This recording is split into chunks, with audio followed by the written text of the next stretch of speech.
What if you did some of your best work and you kind of didn't get paid for it? How would you feel? Would there be some frustration, maybe some anger, maybe just even rage? And would it have been better to, instead of doing that, just hang around at home, maybe watch some Netflix or scroll some social media or something like, I don't know, enjoy yourself, go out for a walk? Would that have been better? In this episode today, we're going to have a look at why that probably isn't the case and why working for free still has its benefits. And let's look at what they exactly are.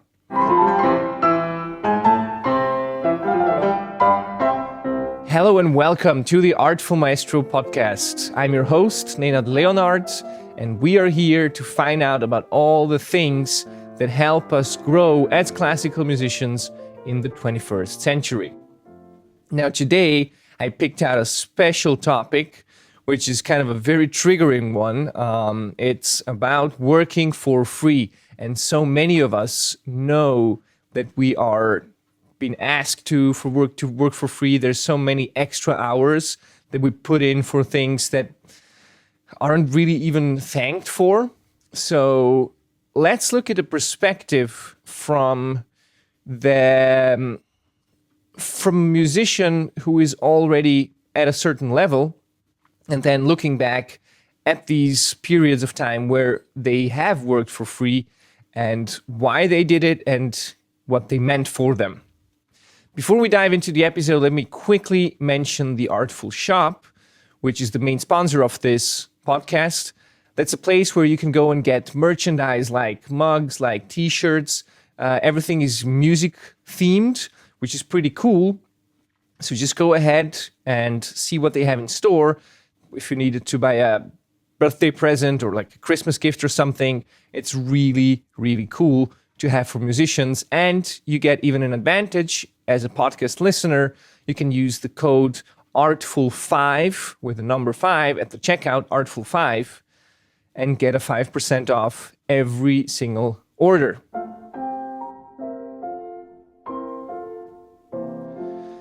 All right, so what about working for free? Would you do it? Are you in a stage where you're like, yeah, sure, if I like the project, it's interesting enough? Or are you at the stage where you go like, no, never. I'm done doing that. If you want me to work, then please, let's see some cash. Okay, let's differentiate just between two things. That like working for free, which is intentional, and working for free, which is unintentional. So I'm certainly not talking about the unintentional working for free, which is kind of like you have a deal with somebody or you have a contract or just talked about it, that you do a certain service for them and then they will get back to you, provide you a certain, service, or that they would even pay you for that, and they don't. Like this happens to everybody all the time as well. I just had a friend told me, I play this concert and she's not going to pay me for having played that. I have nothing in writing and so on. So yeah, that wasn't a deal. So I'm talking about working for free when it's part of the deal, or where it's something that's offered, or where it's something that is kind of like a contribution. So yeah, looking at that from different perspectives, when you're young, you're asked to do a lot of stuff for free. Basically, all school is for free, everything. It's like a learning opportunity, right? And nobody talks about school or academy like as work, but it's still a lot of work that we have to put into. And nobody's getting paid for it. It's just like, it's good for you, it's good for your education, and so on. And then we go into the kind of professional world. We start with the first gigs, we start with the first jobs, and there's like this expectancy to get paid for what we do. Even if you look at it at a societal level, we live in a society where it's completely normal that if you do any kind of thing, which is, let's say, outside of your family or your friends, you are supposed to get paid. There's nothing bad or wrong with that. It's just the reality that we think this is normal, and it's not necessarily normal. This is just like a construct that we created as a society.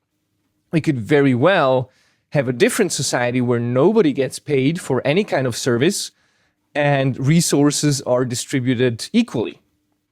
That could be a different kind of society. Or we could have like a society where all the resources are in one place and everybody takes as much as they want. Again, not getting paid for the services, but just like providing them. So there's many different ways that you can look at this. Societies in the past have tried to figure out which is the best way to go economically, and a lot of them failed. Many say capitalism. Yeah, that's the big one. That's the great one.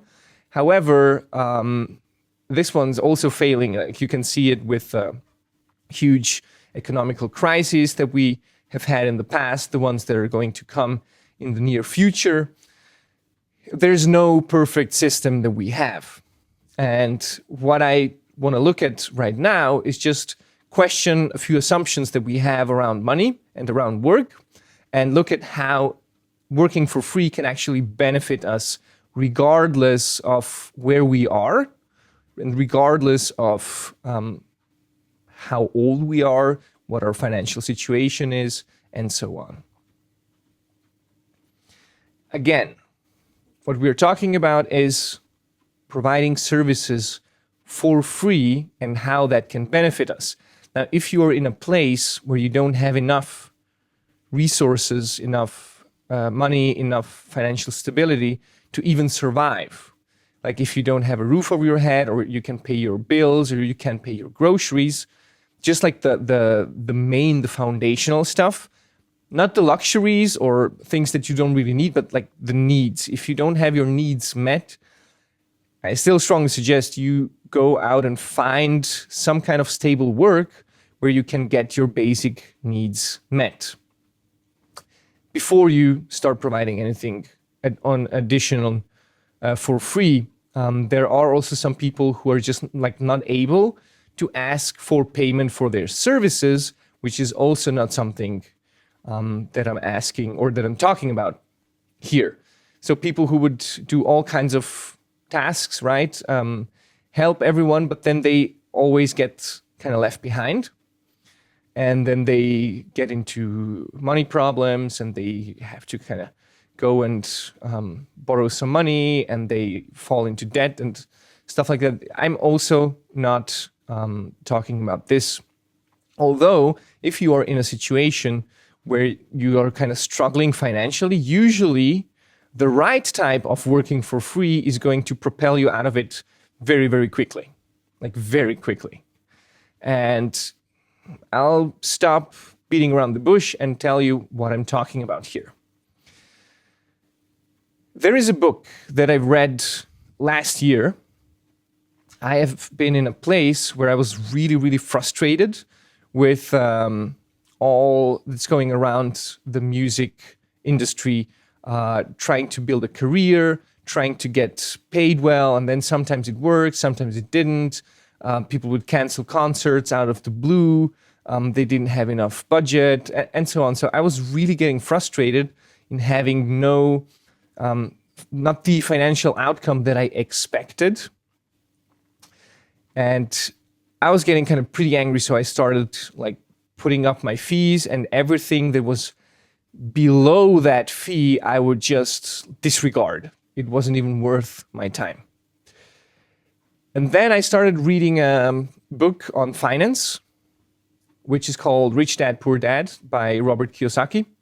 It's kind of a famous one. I started reading it because a friend suggested, hey, you just go check it out. It's very important, like for the foundations of financial thinking. He thinks out of the box. Not very many investors are agreeing with everything that he's saying. And I thought, okay, so this is like a interesting thing. Let me go and check it out and see what this is really about. And one of the first parts of that book, or the first lessons that we actually have in the book that we wrote, was about working for free. Like when he, as a kid, with a friend, they wanted to earn some money, they wanted to learn how business works and so on. So they started working for this friend's dad. And then this friend's dad really, like, he didn't treat them not nice when he met with them, but they had to like wait super long for him so they can even talk to him. Then they offered them to work, but just to work for free, so no pay at all. And he kind of reluctantly said yes, and then he regretted that pretty fast because they were just doing tasks for him without getting anything in return. And then there's like this moment where they have the talk about working for free, where they're kind of looking at, he kind of snaps and then he doesn't want to work anymore and he feels exploited. And then they get into this discussion. And inside of this discussion, it's becoming very clear that working for free isn't necessarily for free, but that it actually has a lot of other benefits that you can't really buy with money. Now, not every position that you get offered to work for free is kind of a necessary position, but if you are able to filter out and find like the ones that are really, really going to be useful, working for free isn't just going to be not bad, but it can actually be much, much better than working for a pay and then actually get paid, because like that's the transaction. And let's now look at the reasons how you can leverage this being employed for free or unemployed for free into detail. Well, first reason, and the main thing that I think is pretty cool, is you always have your freedom. You are never bound by a contract. You are never bound by anything. So you're doing this out of your own inner motivation.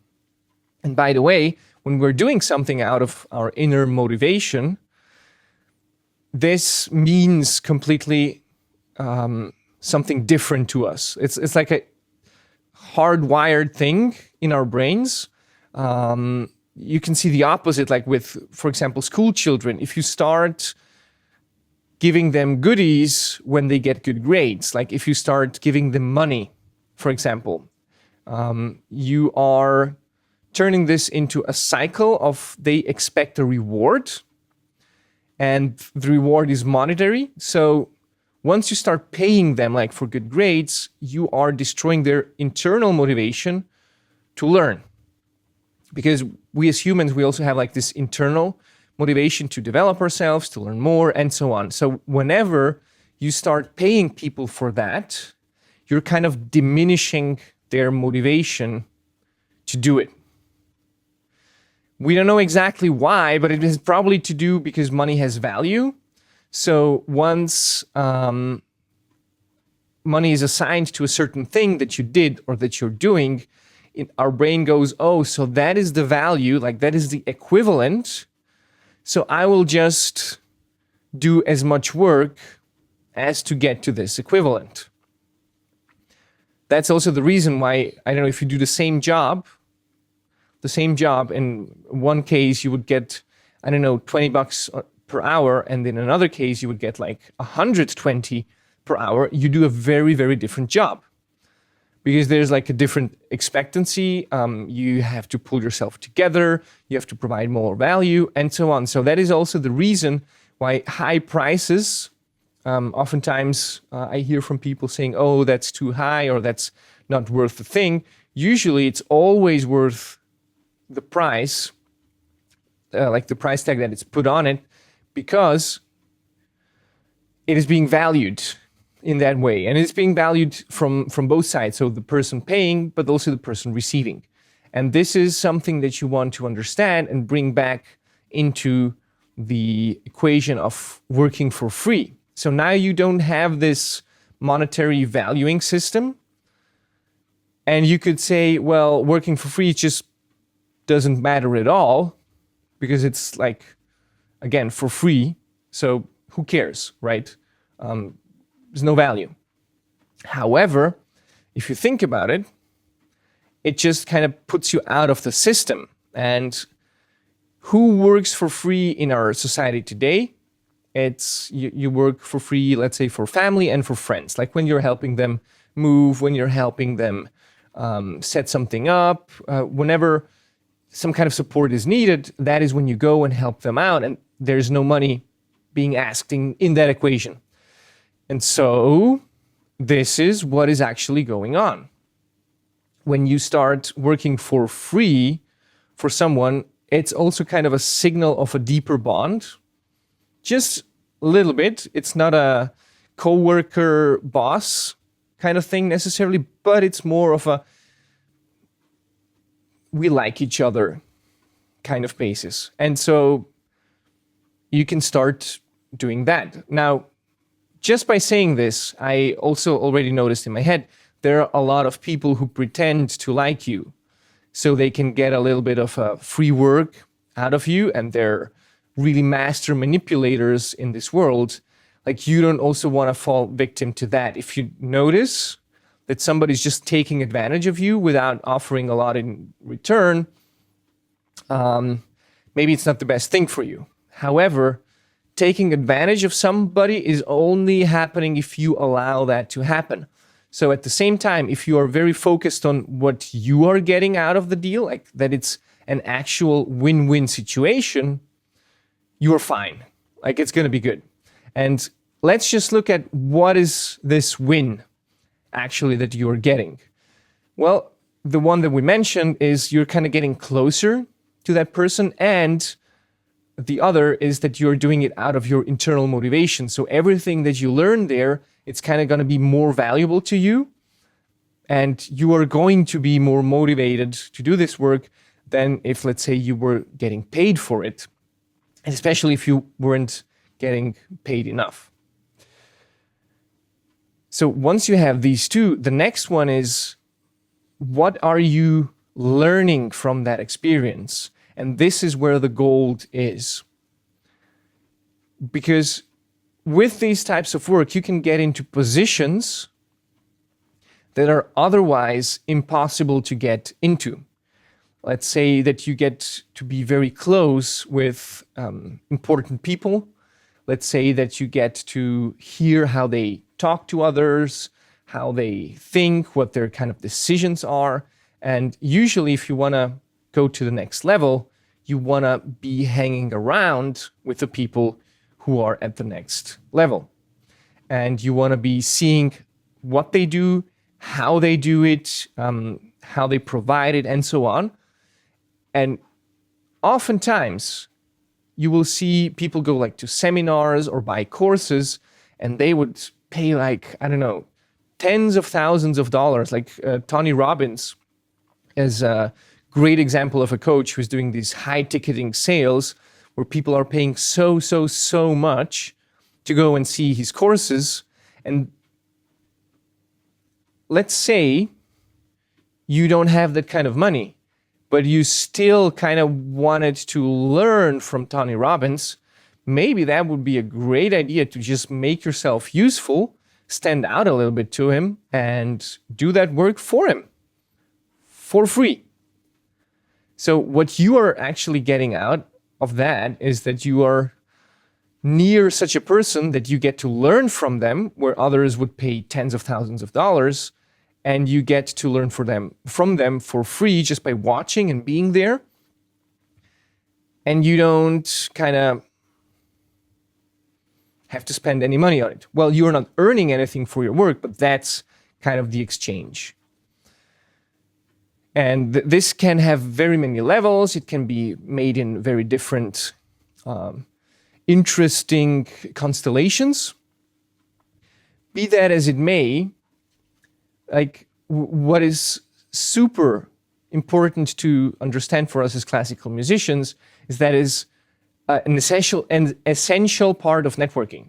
Like doing this, going out and checking out other people, what they are doing, what they are needing, and probably making yourself useful. This is kind of a really, really essential part of who you want to become. Why? Because once you make yourself useful, your value rises in the eyes of the other people. And if you can work for them in any kind of capacity, that is great. And why would you work for them, like let's say on a monetary basis, if they don't know you, if there's like this trust kind of issue, why would they take you to work for them? But if you just provide your services for free, then they can actually check out who you are as a person, like what you stand for, what's the quality of your work, and so on. So you are like really already a couple steps ahead of everyone who isn't doing this. And you don't want to, like, especially in the classical music world where everybody knows each other and it's kind of, let's call it a big family, although it doesn't feel like a family oftentimes. But let's call it everybody like kind of knows each other and so on. You can really hijack with this, with knowing more people, with being more influential, and go over the typical job application processes, which most people that go through them, they also don't really necessarily get the job. Or even when they get the job, it's not on the same level of connection. It's not on the same level of trust. It's just like an exchange. And whatever you can add to this exchange for it to be like very kind of exciting in the terms of that there's always more value to get, that is just going to be awesome. And with the time passing, when you're doing these kinds of works, opportunities will arise, especially when you're around influential people. So they will attract all sorts of other important, influential people around them. So you can also start meeting them, you get to hang out with them, and so on. And this is a really cool part from the story of Rich Dad, Poor Dad, where it kind of happens that the reason why they even wanted to work, like the two boys, was to actually go and spend the money that they earn on comic books. So they could go and like read the latest comic books that they had. And because they were like working at the store, I don't know, shelving some stuff and so on, when everybody else was playing, there was like this episode where a guy came with the comic books and kind of wanted them to exchange, and the ones that haven't been sold, they were supposed to be, I don't know, destroyed or driven back or whatever. And then he kind of noticed this happening, and he asked, I don't know, either this guy or the store owner, like, hey, do you mind if I like just take the comic books that you haven't been selling? And they were like, yeah, sure, but just don't resell them yourselves, just like use them for you. And it was like, okay, cool. So now they got their goal, which was originally what they wanted the money for, and they kind of short-circuited it without having to get paid first to get the comic books. But they would just like directly get the books with the work that they've been doing. And the benefit of it all was that they actually kind of got much more comic books out of it that they would even be able to afford with like a minimal wage that they would be earning. So that's a pretty cool perspective to understand. Like if you're in the right place and you can leverage these opportunities that come your way, you can get much more out of it than just money. Because money is just money, and you have like the market where it's like a fixed value for certain things and goods. However, if you are handling situations outside of money, you are much better able to create lasting relationships with people that are, again, outside of money. So they are much more meaningful. and you are being much more useful to them, providing much more value. There's also a story about this that I heard from a guy I was doing coaching with, where he worked with Jordan Belfort, like that's the Wolf of Wall Street guy. And the way that he kind of went into working with him is he just looked at his, I think, online presence, what they were doing in the digital marketing kind of area. And he said to himself, okay, I can do a better job than this. So I'll go meet him at a seminar. I'll tell them that I can improve that, give them some ideas and so on. So actually he got in touch. He went in there into the office and he told him, yeah, let me just work at this. I'll do this, because your kind of presence isn't the best. So what do you think about that? And he was like, oh yeah, sure. We can do that. How much do you want to get paid, like, for your services? And he was like, oh, no, don't pay me yet. Like, we can discuss that later. And so he started working and he did a job, and Jordan Belfort will always ask, like, how much do you want to get paid? And he would always say, oh, let's look at that later, which was actually a pretty funny thing if you think about it, because he was like providing this service and not getting paid for it yet. Like, obviously the businessman wanted to pay him for it and he was just like refusing. So, which is kind of interesting if you look at it from the perspective that he wasn't putting a price tag on himself by doing that. Like, if he said, okay, my salary is this and this much, then he would have been put in a drawer and there would also not be any room for progression out of the drawer. So, like, that's the salary and that's fixed. And by not having a fixed salary, like by saying, oh, let's put that to another stage, he could make himself so much more useful that he actually came all the way up to, I don't know where, we didn't talk in detail, but like you can actually advance your position. So ultimately you get to have a better salary. And that is what I think is so interesting in thinking in terms of free work. Because free work isn't just like doing something to get nothing. Free work is actually doing something to open up so many more possibilities of actually getting much more value in return, like things that you can't buy with money, things that you can't afford because they're much more expensive, things that, you see where this is going?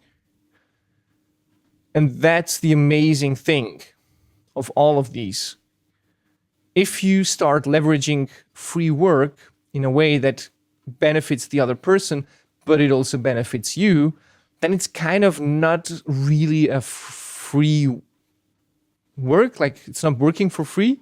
It's actually getting a lot more in return when you know what you are getting in return. And to do that, you must first understand where you want to be, like with your career, and then what the steps are to get there. And I just talked yesterday to somebody about exactly this thing. They were telling me, oh, you know, I'm in studies, I'm so on. So this is like the coaching that I do in Artful Maestro. And they were just like describing to me, they're in studies and they have like certain career opportunities. Should they take him? Should they not? Which for me, it's kind of very easy to say once that you know what the end goal is. Like, once you know where your career is going, it's much easier to say, okay, this is what I'm going to do, or this is what I'm going to do. And it usually solves all the questions. So with this client, in their case, they had like a choice between a job that was more prestigious but paid way less, and they didn't have as much say in it, with compared to another job that wasn't as prestigious, but it was like paid much better, and would allow them much more freedom to create art in their way, to do their own schedules and so on. And so depending on what kind of career you want to go and have, let's say if you value networking and being at a very interesting place, seeing very many different people, then maybe it makes sense to be at the first job, which doesn't pay as well, but you have a lot more opportunities, and you're at the center of things happening, compared to the other job, which is more stable, but it also kind of pays better, so they can start working towards putting their finances to good use, to like investing in their future, and so on. So you see, there's always some kind of trade-off and some kind of benefit in either situation that you're in. So best is to look at where you want to go, where you want to be like with your career in the future. And once you know that, to find ways how you can get there. It's usually not just one way, it's several different ones. And then just see kind of in your work relationships, which ones are the best ones to take to enable you these roads that you kind of drew on your own map. This is why you want to consider working for free. And this is being the Artful Maestro episode. That is probably going to be one of the most controversial and triggering for all the musicians out there. So have you been triggered? What do you think about this? Do let me know. I'm curious to find out what you have gotten out of these episodes. You can write me an email, you can write it in the comments below, or you can even join the Artful Maestro Inner Circle, which is a group, it's a community where classical musicians go. It's a free community to join, but you have to apply because we're only putting serious people in there who are also contributing to the group, where people are growing together and they are asking all kinds of questions, and they are kind of starting to collaborate and work with each other, because it's also a great place for networking. So if you're into that, go and check out the Artful Maestro Inner Circle, and you can also post your feedback in there with like an introduction or something. That would be pretty cool. So you can also find the Artful Maestro Inner Circle below.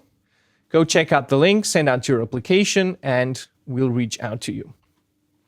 Having said all that, thank you for tuning in. It's been a pleasure having you here at the Artful Maestro podcast. I'm your host, Nenad Leonard, and I'll see you in the next episode.